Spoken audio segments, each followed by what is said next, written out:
and Carton on the Fan. You know, with all the sports stuff going on that is important to everyone, I'm thrilled to be able to welcome in our only guest of the day. This is what they call a true American hero. And it's a real honor to have the man who ultimately was responsible for pulling the trigger on the weapon that ended the regime of Osama bin Laden. And it's Robert, or if I say Rob O'Neill. Fine, yeah. Rob Fine. Yes. Boomer and Craig. First off, thank you for your service. Thank you for being here, and welcome to the show. Thanks, Craig. Appreciate it. Thanks, Boomer. Great to see you, There's Rob. so much to talk to you about. This could go on for hours. Let me work backwards, because obviously, you know, the thing you're most well known for publicly, God knows you're probably known for a lot of other things privately amongst, you know, the SEALs and your ranks and officers, a lot of other things. But the Osama bin Laden, and I know you've shared the story publicly in the 6 years or so that, since it's happened, but we haven't had the pleasure of speaking to you. So can you give us just the first-person account of that moment and what your team was doing and how it came upon you that you had the opportunity to do what you did? Yeah, no problem, Craig. And like you said, it was something that I just wrote a book called The Operator, and the bin Laden part is like chapter 23. It's at the end of the book because my team and I did so much before that. Right. And that's the reason that we were picked to do the mission. Was most guys on there I had over 400 missions. Most guys had about that many. Some had more than I. Typically together as one unit, or we were guys? Yeah, the teams were broken down into smaller units, but this unit we had a certain squadron, and they picked the senior guys out of that squadron, about 28, knowing that 23 to 24 would go on the mission. Got it. And they pulled us aside. And the way that it started was we knew it was out of the rotation. They pulled us, and they said, we found a thing, and the thing is in a house, and the house is in a bowl in these mountains, and the mountains, it's in a country, and you're going to go get this thing and bring it to us. And that's how they refer to it. Right. And so we're like, what's the thing? Well, we can't tell you. Okay, cool. Where's the country? Can't tell you. All right, how are we getting there? Can't tell you. Okay, how much air support we have? They said none. We're like, okay, good. There's an answer. Okay, right. And then over the course of a few days, they kind of read us in, and then they said they're going to bring us to a spot where they're going to tell us. And then they did bring us into a room at a secret location. And the commanding officer from our SEAL team said, the reason you're here is this is as close as we've ever been to Osama bin Laden. So at that point, all you know is they believe they know where he is physically. Yes. So the intel's got you that. Yep. I imagine the clock's ticking because he must move around. That's what we were thinking. So our question was, okay, cool. Are we going right now? We're ready. I mean, we don't need to train. You guys are always ready. We're good. We've been doing this for a while. We trained so hard to go to war, and then we learned that we were so good at war that war, as weird as it sounds, was really good training. We adapted to what the enemy would do. So are we going now? They said no. They wanted to have us show proofs of concept so the powers that be who might decide to send us would be comfortable with us. Meaning they give you like a scale model of where you're going to go, how you're going to get in, what's the plan when you get there. Well, they sort of built a model to scale as best they could, and then we came up with plans. They would show us what we had, and then it was our job as the tactical guys to come up with plans. So we just rehearsed the plans for a number of weeks. So from the time they grab you guys to the time you're now getting ready to go is how much? About 3 weeks. 3 weeks. And then walk us through you plane in, helicopter in, parachute. How do you guys get in? We took helicopters in from Afghanistan into Pakistan. We had a 90-minute flight into Pakistan, which was an odd part because we don't know if these helicopters are going to work the way they're advertised, and we do know that Pakistan can shoot us down because we're invading, and we can't even be mad. But we also know that we can't worry about it on the flight in because worrying about it's not going to matter. And is that a quiet flight? Yeah. Some guys fell asleep. Some guys put in their iPods. Right. I was counting. I learned as a sniper. I'd been in the sniper since. So this was 2011. I became a sniper in 1998, and I learned in missions places like Kosovo, recon and surveillance that when you're looking at something for a long period of time, just count. And it takes your mind off. Yeah, it just keeps you calm. Yeah, I would imagine that going into something like this, the butterflies, even though you are prepared, there's always the idea, the anxiety of like not knowing what you're getting yourself into, what you're about to get yourself into. It was a focus. We assumed we were going to die, and we had talked about that. We assumed we're going to get shot down. If anyone's going to blow himself up, it's going to be bin Laden. How many copters? We brought in 2 with the initial assault team, and then we had 2 more behind us, about 45 minutes. And then a couple more on the. They kind of loaded up the border in case we're going to take as many shots as we can. One of those choppers. We did on the way in. That was the prime example of the only time the perfect plan exists is when you're planning, and then when you go, Murphy shows up, everything changes. That's right. Improvise and adjust, man. That's what you have to seriously, do, yes. Yeah. And, as a quarterback in the pocket, it doesn't work. It's a lot different. No, but I mean that's what you can make comparisons to everything. And we were even planning this mission before we left, and like one of the last things we said is one of the bosses asked us, "What's the worst thing that could happen?" And the youngest guy in the room said, "I don't know, maybe the helicopter will crash in the front yard." And it does. And it did. We talked about it for 30 seconds. That's what happened. That's it. Yeah. So you guys actually have an active conversation that, you may not be returning. Or some of you may not return. This guy might blow him. So whatever. Worst we case didn't think scenario. any of us were coming home. But really? But we had the conversation why we're doing it. And the first thing, like, because we all were discussing, look, we're not saying we're not going, but let's say out loud why, if we know we're not coming home. And we talked about, like, I remember saying, well, we're going for the single mom who dropped her kids off on a Tuesday morning. And 45 minutes later, she jumped to her death out of a skyscraper because that was a better alternative than 2,500 degrees Fahrenheit. Yeah. Her last gesture of human decency was holding her skirt down. So as she committed suicide, sure. no one could see her underwear. And you guys talk about that. Well, yeah. We're going for her. We're going for that. We weren't being brave. The passengers on Flight 93 were being brave. And to take the cockpit to save Washington. I'm going to ask you a question. I know the answer to this question. No one says, I don't want to be on this mission? No, not when that... When we didn't know what the mission was, guys did pull themselves off because they had other stuff they needed to do. They had other requirements, training trips. They were surgeries. They didn't know what the mission was. If anyone had known, they would. What the mission is. Once we find out, no one's leaving. Yeah, no one's leaving. Everybody wants to be a part of it. We're talking to Robert O'Neill, former Navy SEAL, the man who killed bin Laden, and. I've seen you a lot on Fox News. I've seen you as a guest on there. And I'm just thinking, like, a guy like you, a Navy SEAL, you're an operator. You want to go in, you want to get things done, and you want it over with.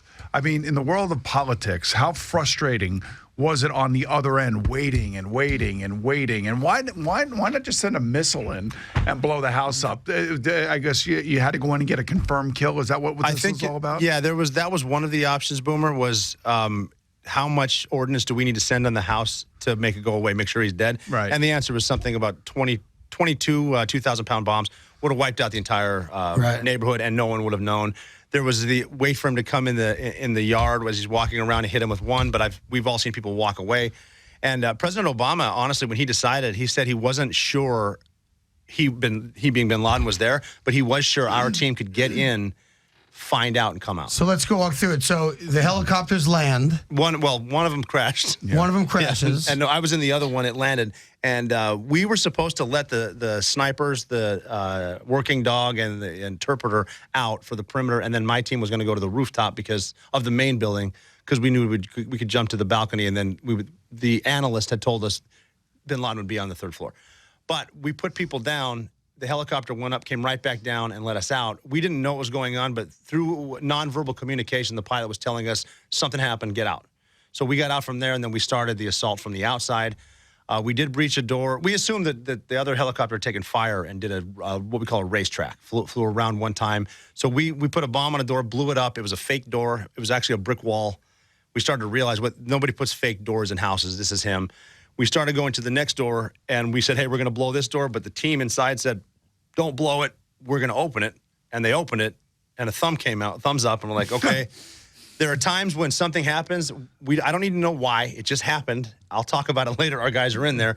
So we went in still not knowing the helicopter crashed, but my guys from that helicopter were already engaged in a gunfight. They killed 3 terrorists, and as we're making our way into the main house. And then I got into the house, looking down a long hallway, and there are doors off to the sides, which pitch black. Yeah, it's dark. Goggles? We can see they can't. Okay. But because of where we landed outside, I'm in a unique spot where I'm kind of behind and I can watch. So I have front row seats to the coolest mission ever, and I'm watching my guys in a house where they know they're probably going to die, but that doesn't faze them. They're not nervous. They're doing things the way they should. Slow is smooth. Smooth is fast. Kick a door. Okay, mechanically breach. Explosive breach.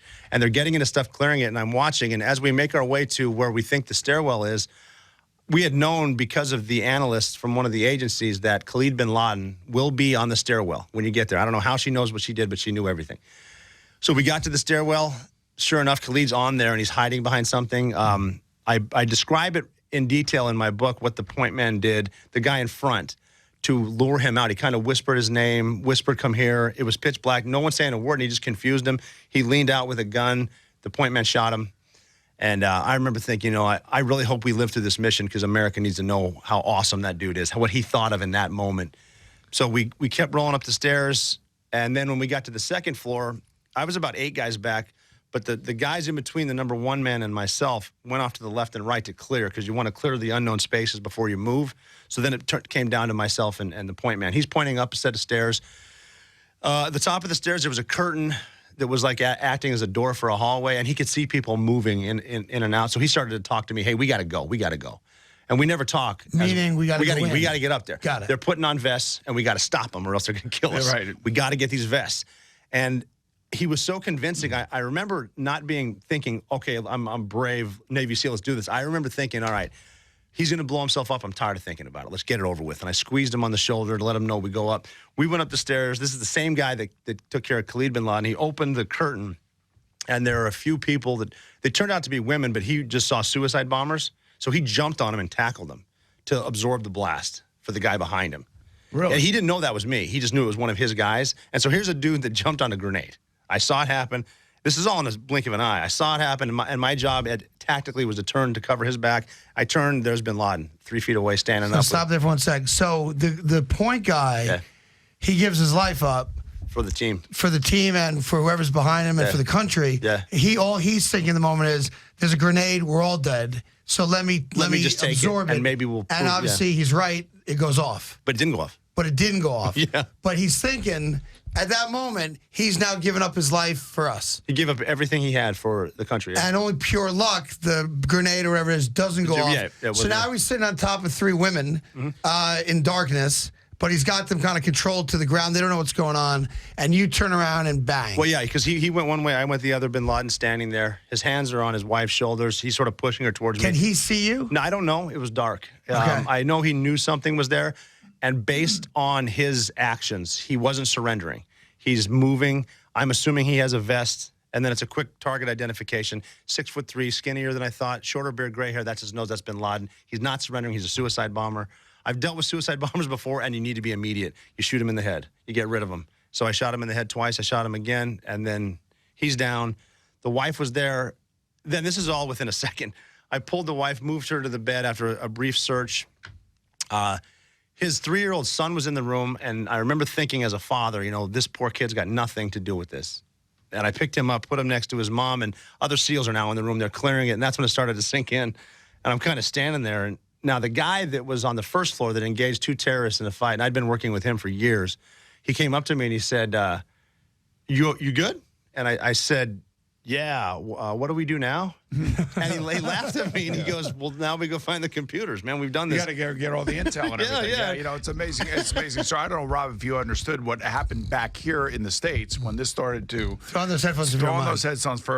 For a second. And, our New York Mets were playing the Philadelphia Phillies in Philadelphia. That's right. I remember this, but I want to hear it again. Oh, you want to hear it again? Okay. So, Mets and Philly fans don't get along very well. They actually despise each other. But in this one instance, and you're going to hear from Howie Rose, who does a great job on the radio for the New York Mets, detail what exactly is going on as the Mets and Phillies are playing.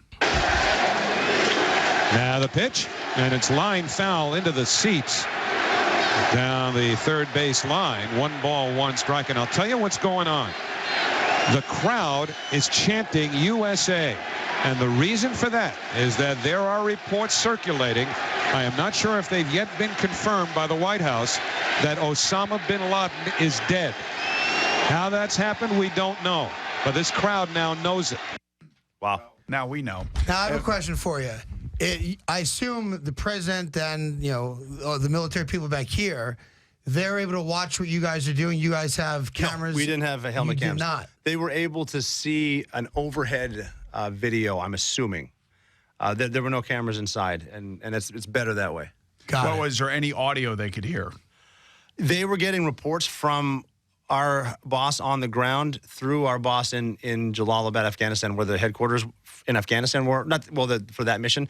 So our boss, we were relaying to our boss, who was telling the admiral. So now, how close is the movie adaptation of it? It was okay. As far as the agency, it was awesome. I love the movie. I've seen it a few times. And they did a great job with the agency. Of course, you love the movie. Yes. But I can pick apart tactics. Sure. And so, and there are different things that happened that were simpler but better. There was actually some dark humor the realization of what's actually going on, as opposed to it's not as, I mean, yeah, these are really cool guys doing really cool stuff, but stuff will happen and it's like you'll say something and are we seriously talking about this on this mission? Forget about that. Right. And there are better things, and I'm sure most operators can. So now I just wonder, when you do that, I imagine the bad guys got to know something's going on. Is the fear now, not fear, because you guys probably don't have fear, that now the house is going to be targeted from the guys that you're going after, and they got a whole army of guys that you don't know are coming to come invade what you're doing? Well, once we killed bin Laden and the house didn't blow up, we realized we were on a timeline, and we wanted a certain amount. I think it was 34 minutes max. So we started looking at our watches, like, let's get loaded up and leave. And you start to think, man, we might have pulled this off. And so we start getting the intelligence, putting the body in the body bag. We did get confirmation from two of the people in the bedroom. It was him. And we just started moving out. And then we did lift off about 38 minutes, I think. I'm not sure the time. And you guys timeline. had to destroy the other helicopter. Yeah, we did. We had to send guys out and blow that one up. So, I'm just trying to think, when it is awesome. But when you, now that you look back on it, and with all the intel, the analysts, and I know the story, the frustrations of trying to find him and where he was and all this other stuff, were you a little bit, or are you a little bit shocked that he was not as protected as I think you thought maybe he would be? I was surprised. Every room that I went in personally, I was looking for explosives, assuming there was something there, that the house was rigged.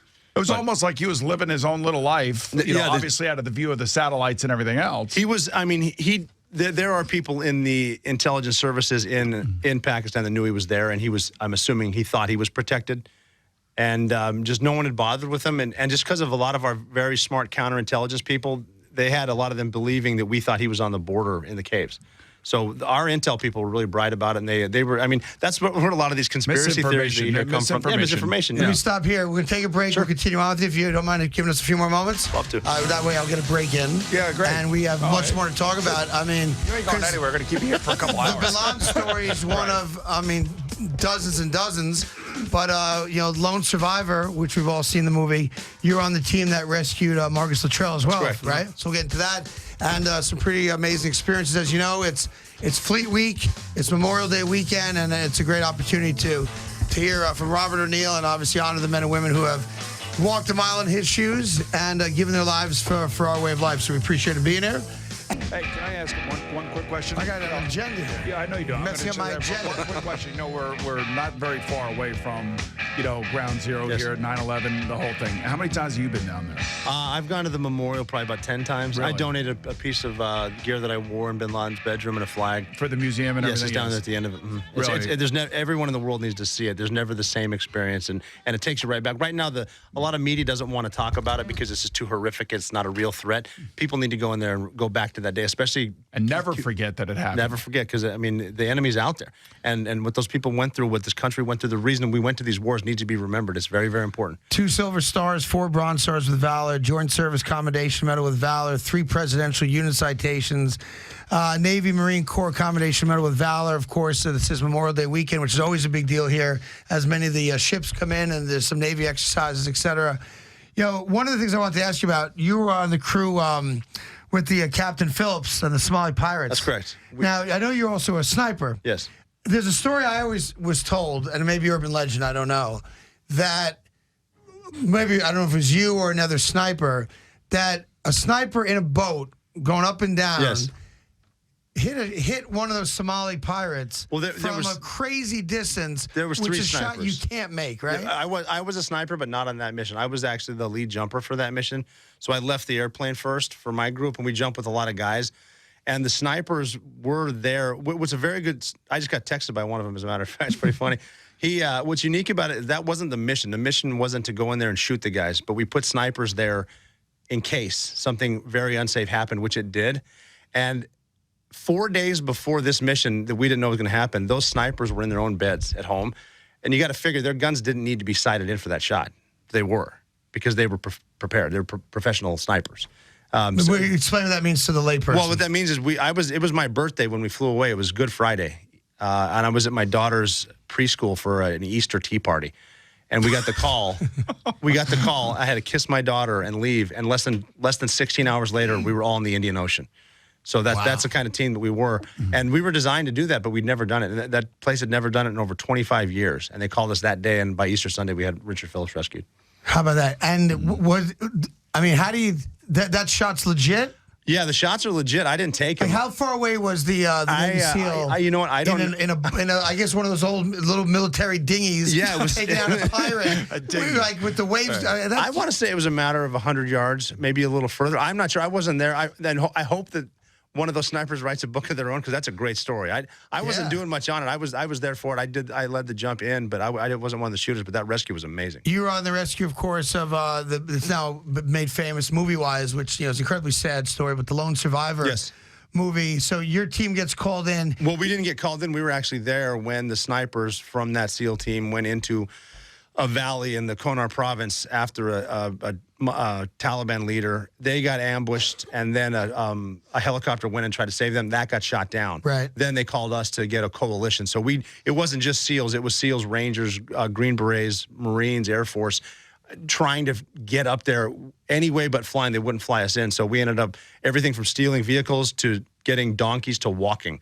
And Really? we were awake for 3 straight days trying to find him. To the point where How do they not have any idea where they are? well, when we knew where the crash site was that got shot down, we knew the snipers where they got ambushed, sort of, and we knew they were moving. So we had to go to where they were, try to find the Taliban, retrace their steps, and just look. Do you have any idea that is the lone survivor? No, we knew we thought he and another guy, Matt Axelson, were still alive. So we were going after 2 snipers, and then we were trying to get to the crash site to see if there were any bodies or anybody there living and recovering the bodies.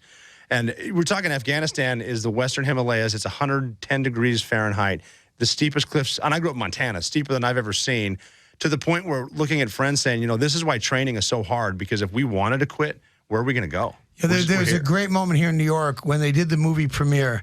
They brought an Afghani, the national that actually saved his life, and brought him in at his own peril. And they introduced that man to, standing ovation, tears rolling down everyone's face, because he really went out of his way, put his family at risk before you guys got there, right? He did, yeah. He protected. There's a code called Pashtun Wali, which means if someone asks for help, you give it to him, down to your last guy. And Marcus asked for help, and he helped him. And put him in his house and protected him. He against the Taliban, which is very dangerous over there. I would imagine for that guy. That's a great man right there. It really was great. I was actually at the premiere of that movie. It was amazingly emotional and everything else. The depiction of that movie, pretty That's accurate? the most accurate, I think. If you want to know what a gunfight in the mountains looks like, that's the perfect movie to watch. I don't, to be honest. No, it's not. It's not pretty. It's not fun. Hey, it's kind of interesting. We hear about a lot of veterans coming back with PTSD.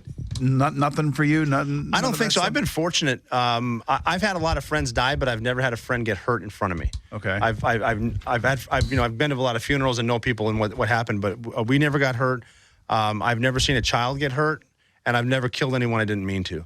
And it's been lucky. It changed me. It's a realization that everything from death is fast. Death is very, very permanent. And suicide bombers are scary and loud, and it just makes me more aware. I don't have trouble sleeping. I'm good. I owe to this, how do you come back and now live a quote unquote normal life, and not be in the military, not be on missions, not have a gun in your hands, not shoot people or things? And how do you go from what you were doing and then turn that off and be a loving husband, a great dad? And is that easy for you? Was it easy for you? Is there a process?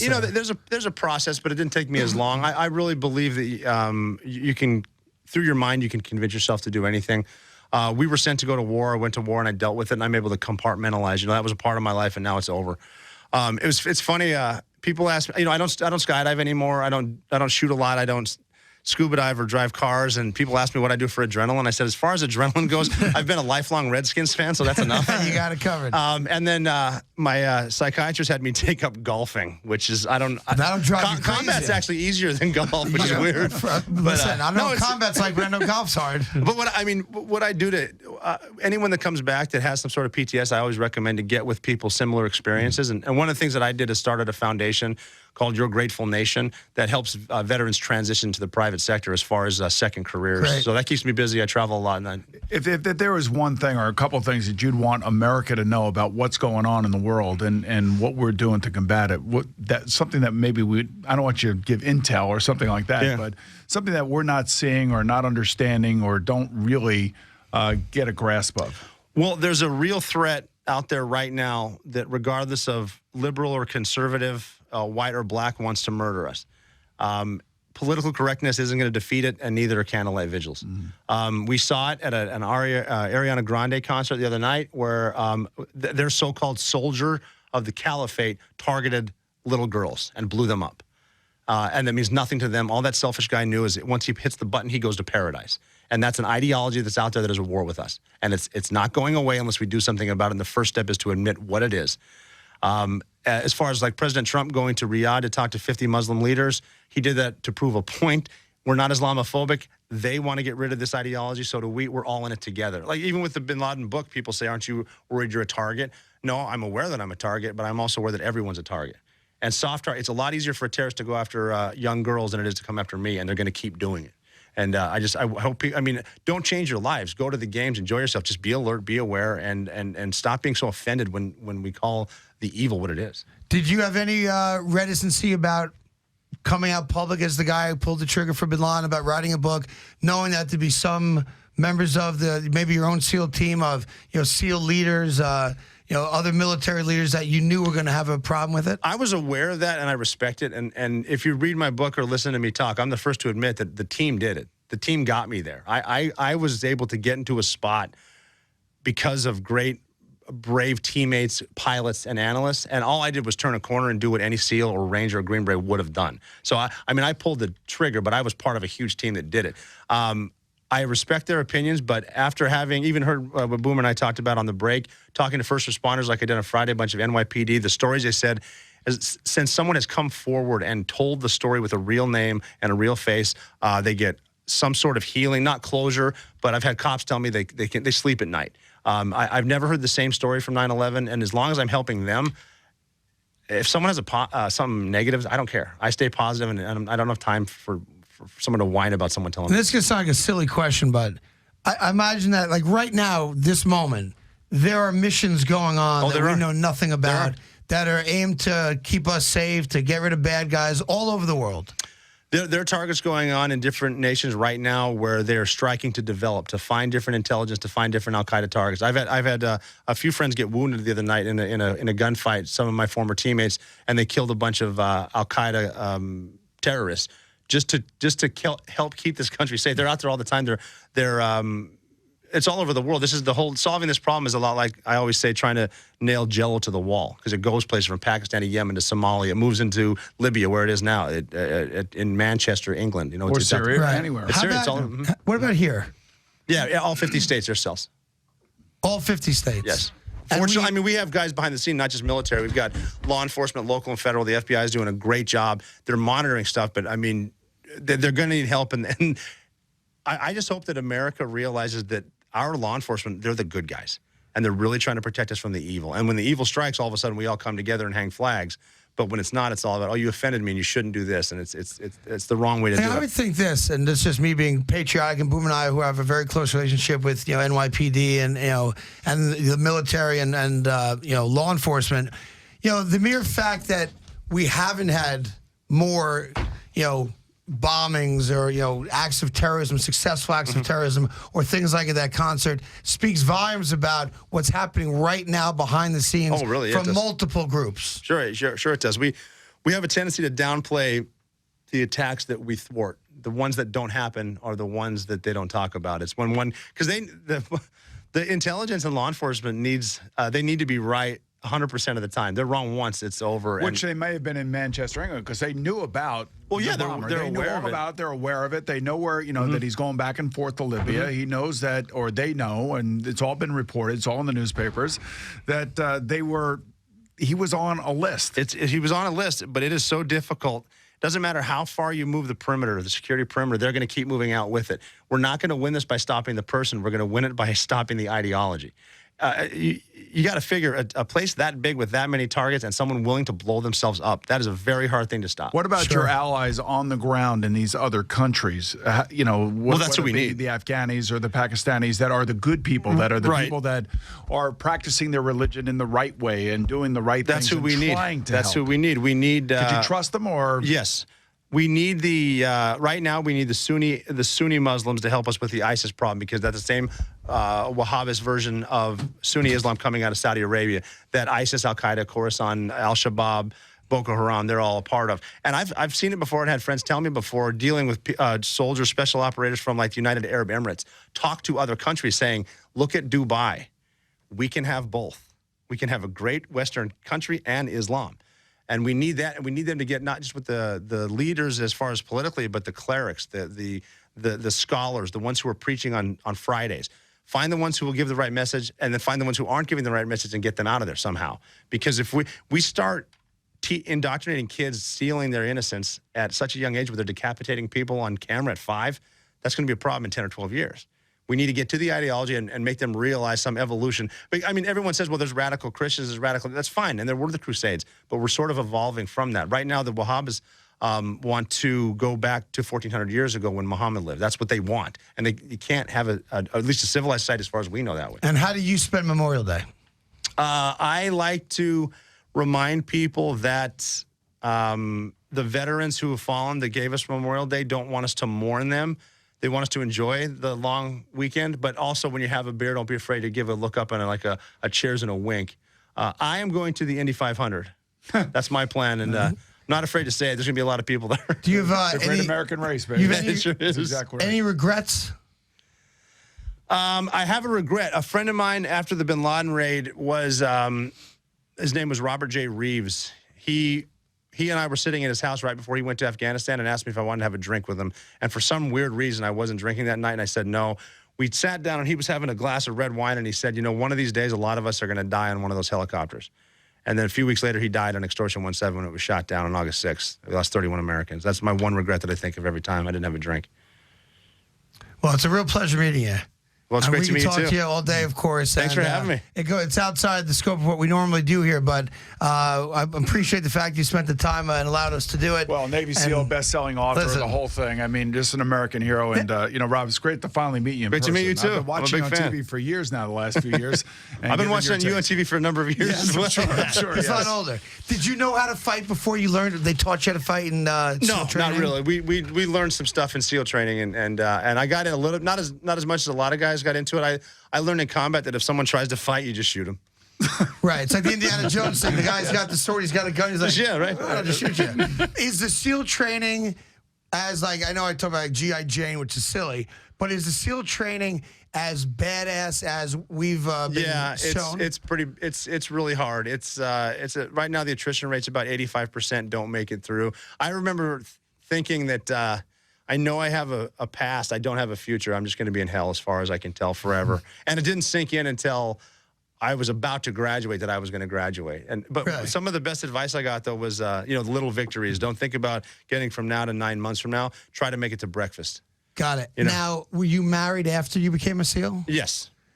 Are you allowed to tell your girlfriend / fiance wife, hey, I'm a Navy SEAL? Yeah, at the time. But I found when I was young, I was married and divorced. When I was young in Virginia Beach, I found it was easier to pick up a girl by saying I work with Navy SEALs than to say I am a Navy SEAL, because they never believed you. Yeah. How do you prove it? Yeah, it's like, hey, I worked. I'm an assistant coach for the Bengals. Okay, I'm the quarterback for the Bengals. No, you're not. Or maybe that backup third baseman for the Phillies. That's what I was. I was the backup third baseman That's for the gonna work Phillies. like a champ. Every Hooters girl, believe me.